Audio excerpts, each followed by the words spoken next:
GSTM college आणि या कॉलेजचे प्राचार्य शेट्टे सर ज्यांनी आपल्याला आमंत्रित केलं, आमच्या बंधू आवटे मॅडम, उपस्थित या ठिकाणचे असणारे प्राध्यापकगण, प्राध्यापिका आणि विद्यार्थी मित्रांनो, मला वाटते 2 दिवस झाला हा कार्यक्रम आपला चालू आहे आणि नवीन ॲडमिशन असल्यामुळं उपस्थित राहणं बंधनकारक आहे असे समज असल्यामुळे आपण बऱ्याच संख्येने उपस्थित या ठिकाणी आहात.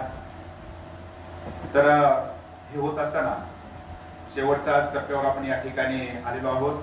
तर हे येत असताना की आर्ट अँड आर्किटेक्चर थोडंसं याच्यावर बोलावं.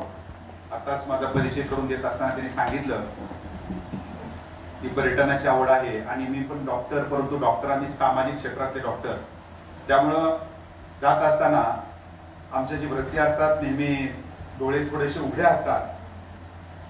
आता टायमिंग दिला होता 10चा, परंतु सकाळी 100-1 किलोमीटर सायकलिंग करायचं आजचं टार्गेट होतं, त्यामुळे 100 किलोमीटर सायकलिंग करून मी आता इथं आलेलो आहे आपल्याकडं. तर हा सांगण्याचा उद्देश आहे की इथं लेक्चर का होतं, तर त्याचं कारणच असतं की आपल्याकडे थोडंसं काहीतरी वेगळं स्पिरिट यावं.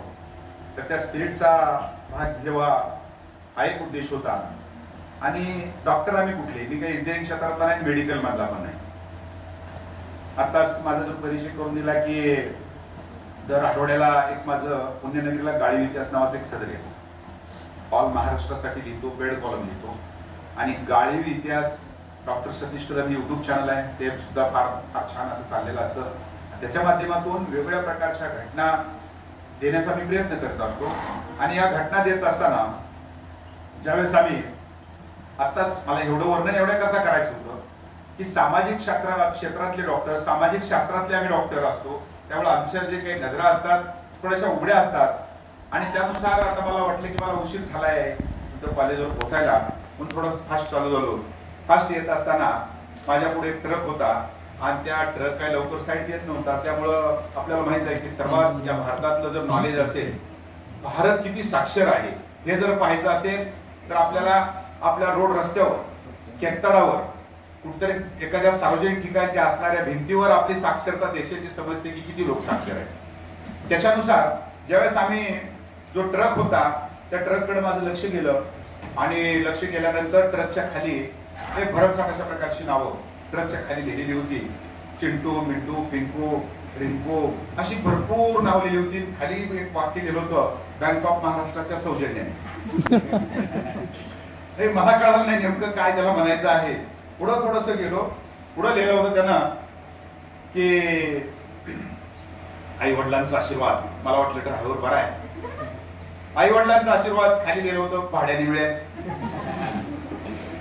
तेवढ्यात माझं लक्ष चुकलं आणि पुढे जात असताना अचानक ड्रायव्हिंग करत असताना पुढे एक ट्रक आला आणि तो माझ्या अंगावर एकदम आला. त्याने माझ्या अंगावर गाडी घातली आणि कसं तर चुकवलं. त्याला शिवी देऊ म्हणून मागं वळलं तर त्यांनी लिहिलं होतं फिर मिलेंगे.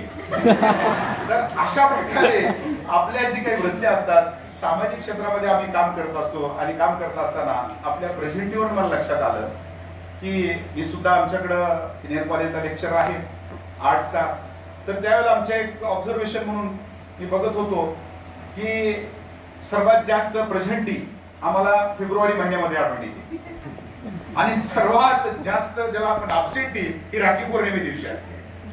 हे अशा प्रकारच्या या असणाऱ्या जी काय ऑब्झर्वेशन करत असताना मात्र आपण एकदा जी काय बोलायचं आहे, आपल्याला जी मांडणी करायची आहे, तर ती मांडणी करत असताना आपली एक पकड असली पाहिजे. जी आपली असेल ती पेरणी कशाची करायची आहे, कुठं करायची आहे, कधी करायची आहे हे ज्यावेळेस समजतं तर त्यावेळेला पेरणी चांगली होते. मग ती पेरणी धान्याची असो, शब्दाची असो की संस्काराची असो. त्या पेन्शनरचे चेहरे असे असतात की म्हणलं भारतानं काढलेलं कर्ज काय तुम्हाला तुमच्या पेन्शन म्हणून फेडायचं नाही. तसं काही तुम्ही चिंता करू नका, भारतानं काय झालंय ते. त्यामुळं जरा उत्साहात बसा इथं की मागचा दरवाजा जरी उघडा असला तरी मी पळून जाऊ देणार नाही, तुम्हाला काळजी द्यायची करू नका. तर ते होत असताना की आपण थोडस फ्रेश होऊन इथं बसलोत आपण. आता तुमच्या मनामध्ये धाकधूक असते, आता धरून आणलाय आता नेमका की काय बोलतो काय की कधी संपतं काय की कारण नसताना आपल्या मनामध्ये धाकधूक असते. आपण एखादं व्याख्यान ऐकतो, एखादं लेक्चर इथं करतो, आपल्या सब्जेक्टचं लेक्चर असू द्या.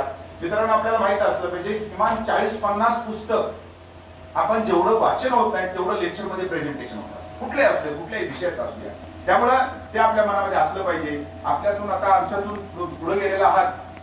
आम्ही आतापर्यंत तुम्हाला एकच शिकवलं होतं, मराठीतली माणसं आम्ही आतापर्यंत तुम्हाला सांगत होतो रेषा ओढा, मात्र आता इंजिनिअरिंगला तुम्ही आला तर लाईन मारा असं शिकवलं जातं. बरोबर आहे की नाही? तर ते परिवर्तन आपलं तिथं थोडंसं झालेलं असतं. तर त्या वयामध्ये जाऊन आपण थोडंसं ज्ञानग्रहण करायचं आहे. आणि हे होत असताना मी जरी माझा आर्किटेक्चर पुन्हा शेवटच्या वेळी माझी एक पद्धत असते की आपण डॉक्टर आहे, एखाद्या डॉक्टरकडे आपण गेलो की डॉक्टर काय पटकन गुंचत नाही, आडवं